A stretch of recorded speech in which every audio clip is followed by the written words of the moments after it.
I never imagined a quiet Tuesday morning could turn into the moment that changed how my family felt inside our own home.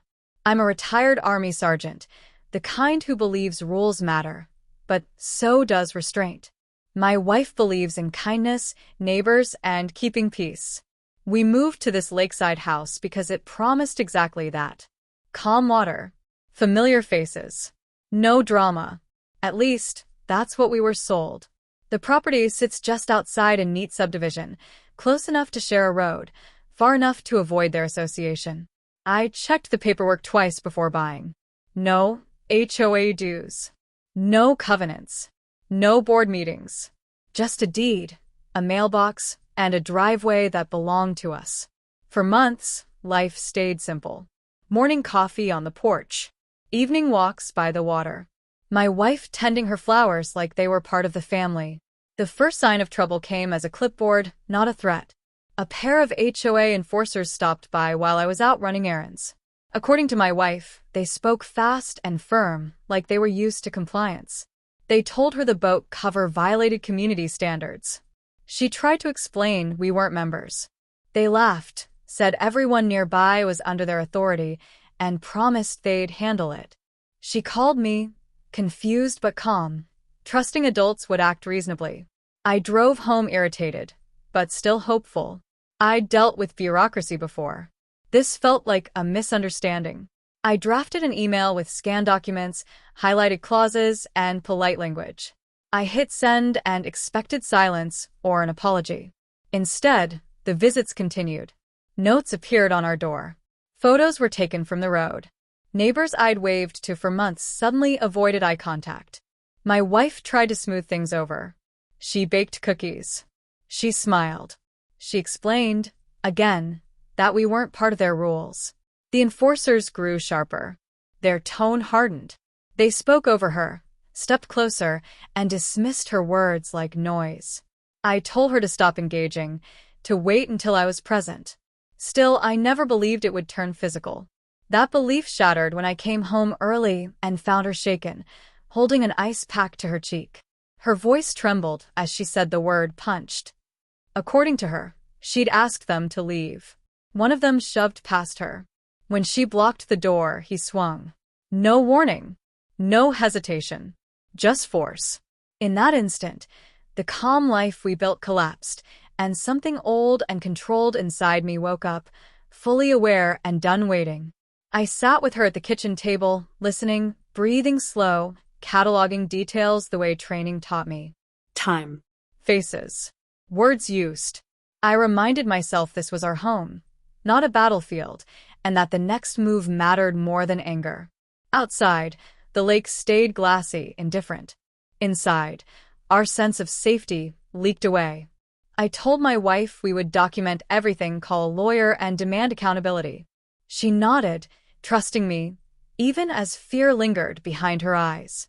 Somewhere down the road, I knew the HOA believed intimidation worked. They assumed titles and vests replaced consent. They were wrong, but I also knew restraint would be tested. Because when rules fail and lines are crossed, consequences don't arrive quietly. They arrive earned, deliberate, and final. This was only the beginning.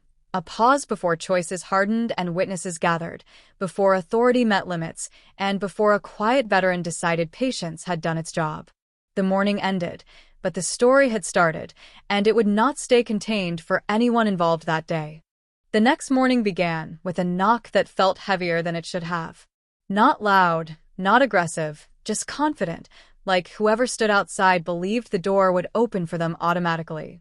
I told my wife to stay back and stepped onto the porch alone. 2 HOA enforcers stood there again, same uniforms, same clipped expressions, only this time they weren't pretending to be friendly. One held a folder thick with papers. The other rested his hand on his belt like it meant something.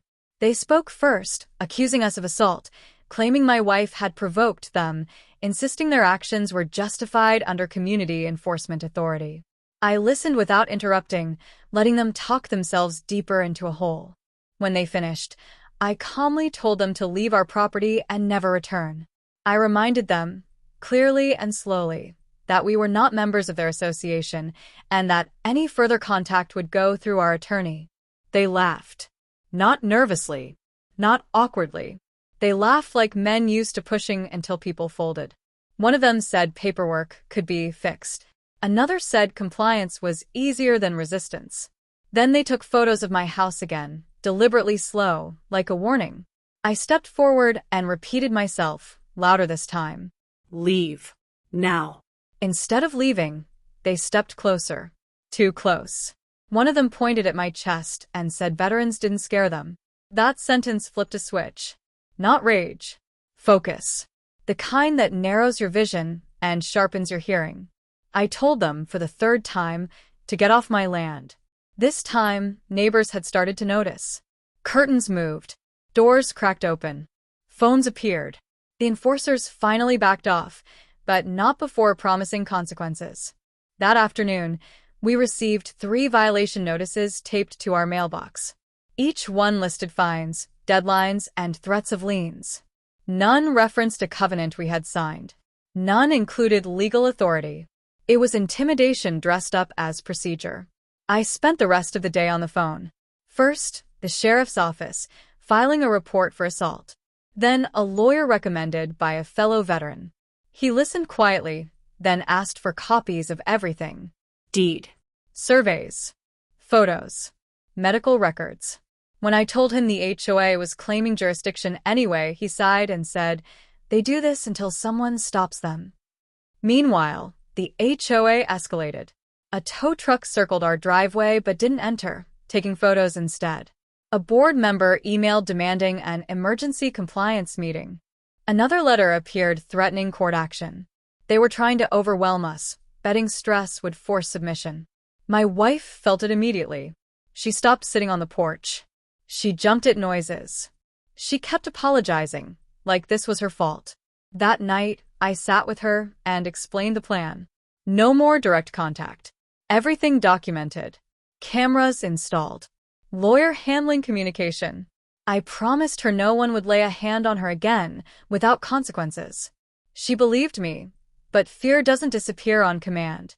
It lingers, waiting for proof. The proof came sooner than expected. The following evening, 3 HOA vehicles parked across the street, engines idling. The same enforcers stood there, watching our house like they owned it. I didn't confront them. I filmed. I logged times. I sent everything to my lawyer. Let them think pressure was working. Inside, something shifted. This wasn't about fines or rules anymore. It was about power and how far people would go when they thought they had it. The HOA believed they were untouchable, protected by titles and fear. They didn't realize they were building a record, step by step, violation by violation. And once that record was complete, it wouldn't be used to negotiate. It would be used to end this. By the time the engines finally drove away, I knew escalation was inevitable. The question wasn't if the HOA would cross another line. It was when, and whether they would notice, too late, that every move they made was being measured, preserved, and prepared for a response they could not intimidate, outvote, or threaten away. The third confrontation didn't arrive with a knock. It arrived with authority lights flashing across our living room walls just after sunset. 2 police cruisers rolled up, followed by the familiar HOA trucks, like they'd rehearsed this moment. My wife froze. I told her to sit down and stay inside. I stepped onto the porch slowly, hands visible, calm on the surface, alert underneath. An officer asked if we were refusing compliance with HOA enforcement. I corrected him immediately, respectfully, and handed over copies of our deed and survey. He skimmed them, then looked back at the enforcers. Their story shifted in real time. First, it was violations. Then trespassing accusations. Then claims of threats that never happened. Each sentence contradicted the last. One of the enforcers grew impatient. He stepped forward, pointing past me toward my wife inside the house, saying she was aggressive and unstable. That was the moment the situation tilted. I told him to stop speaking and step back. Instead, he shoved my shoulder, hard enough for the officer to notice. The yard went silent. The officer moved fast, separating us, demanding explanations. The enforcer tried to laugh it off, but another neighbor shouted from across the street that they'd seen everything. More doors opened. More voices joined. Phones were recording now. The power dynamic cracked. While the officers took statements, the HOA president arrived, red-faced and furious. She demanded arrests, waved papers she claimed were court orders, and accused us of staging everything. When asked for documentation, she had none that held up. The officers conferred quietly, irritation visible. Then my wife stepped outside. Her cheek was still faintly bruised. She spoke calmly, describing the punch, the threats, the repeated visits. Her voice didn't shake. The officer listened closely, nodding, asking precise questions. The enforcers stopped smirking. Within minutes, the narrative flipped. One officer told the HOA representatives they were to leave immediately and have no further contact with us. Another informed them that an assault investigation was active and that false reports could carry charges. The silence that followed was thick and humiliating. The HOA president protested, but her words landed flat. She tried authority again, then volume, then insults. None worked. The cruiser's lights clicked off. The enforcers were instructed to provide identification and remain available for follow-up. For the first time, they looked uncertain. As the vehicles pulled away, neighbors approached us quietly, offering support, confirming statements, apologizing for staying silent earlier. My wife squeezed my hand, grounding me.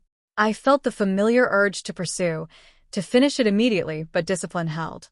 This wasn't the moment for reaction. This was the moment for patience. Inside, I reviewed the footage again, backing it up in multiple places. I emailed our lawyer a concise timeline with names and badge numbers. His reply came fast. Good. They've crossed into criminal territory. That night, I barely slept. Not from fear, but from clarity. The HOA had escalated publicly, falsely, and aggressively. Witnesses existed now. Police reports existed. Patterns existed. Whatever illusion of unchecked authority they relied on was gone. They still believed intimidation could reset the board. They were wrong. From this point forward, every step would be formal, visible, and irreversible. Section 3 ended not with fists, but with exposure. And once people like that are seen clearly, they don't regain control. They spiral. The pressure shifted permanently, setting the stage for legal consequences, public reckoning, and a lesson in boundaries that no badge, clipboard, or borrowed authority could ever erase from our street, our records, and the witnesses watching. The shift became official 3 days later, when our lawyer asked us to come into his office instead of handling things over the phone. That alone told me the situation had crossed from nuisance into something heavier. He laid everything out on the table: police reports, witness statements, medical documentation of my wife's injury, and a printed timeline of every HOA contact. Seeing it organized that way made the pattern undeniable. This wasn't enforcement. It was harassment backed by force. He explained the turning point clearly. The HOA had no jurisdiction, no easement rights, no standing to issue violations, and absolutely no authority to enter our property. By involving police under false pretenses and allowing their enforcers to use physical violence, they had opened themselves to civil and criminal liability. Assault, trespass, false reporting, harassment. The list was long and growing. That same afternoon, cease and desist letters went out to every board member by certified mail. Copies were sent to the HOA's insurance carrier, their management company, and the county oversight office. Our lawyer didn't threaten. He informed. He included evidence. He set deadlines. And he made it clear that further contact would escalate damages. The response from the HOA was panic disguised as bluster.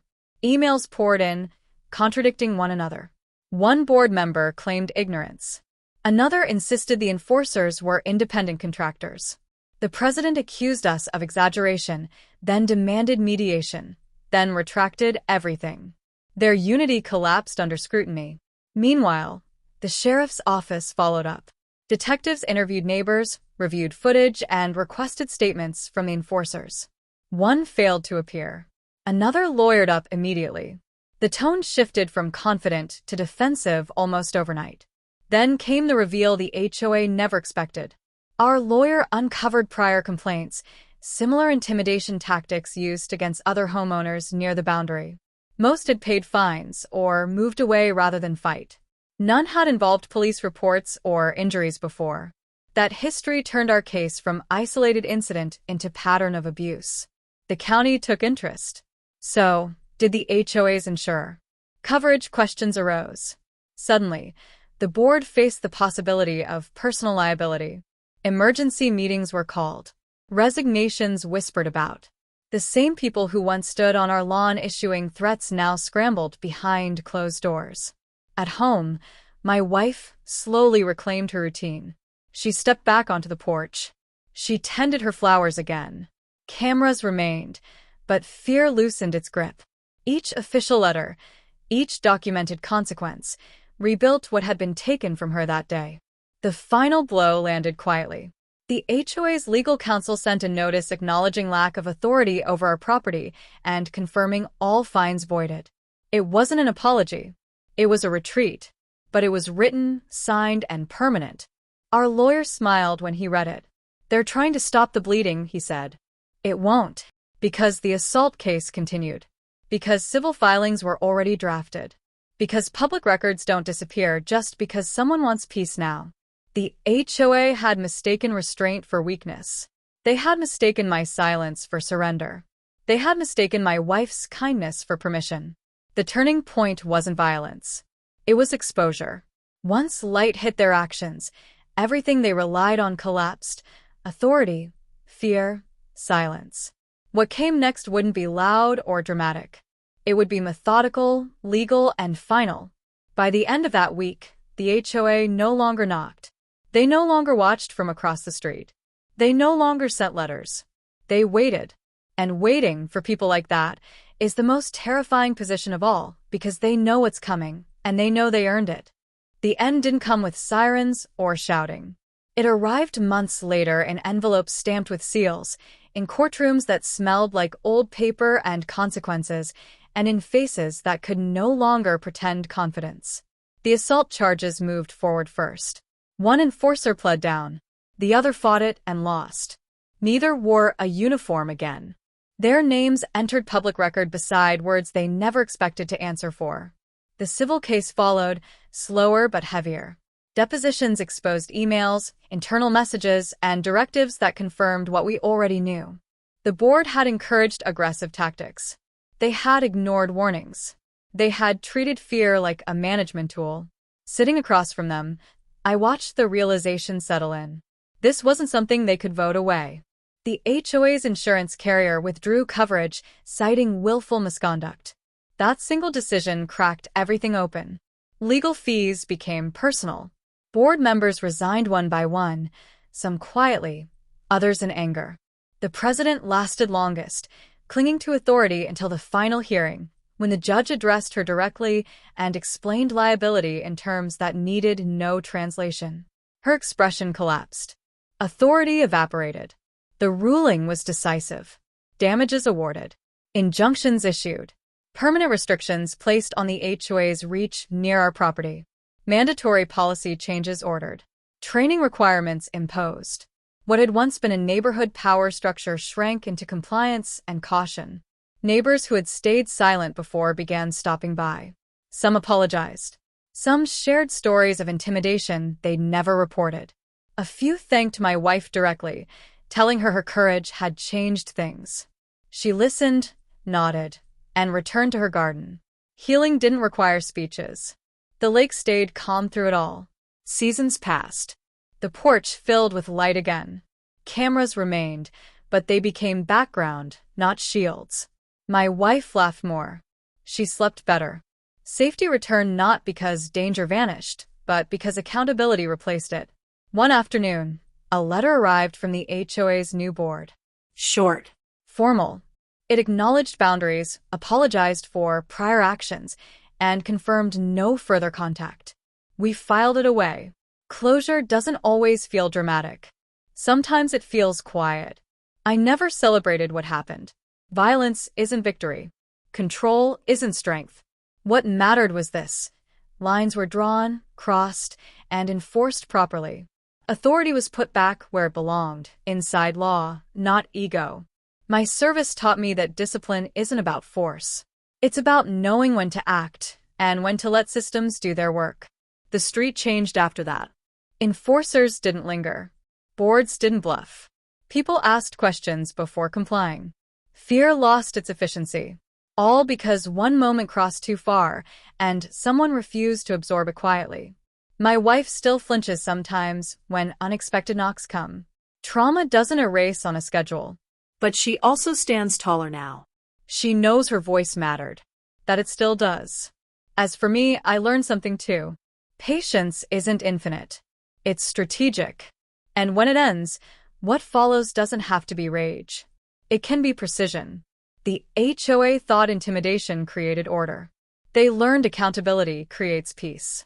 And peace, once restored properly, doesn't need enforcement. It needs respect. That's how it ended. Not with broken bones or raised fists, but with records, rulings, and a reminder etched permanently into a system that forgot its limits. Some lessons cost more than fines. Some mistakes rewrite entire structures. And some families, once pushed too far, don't just survive the fallout. They redefine the boundary forever.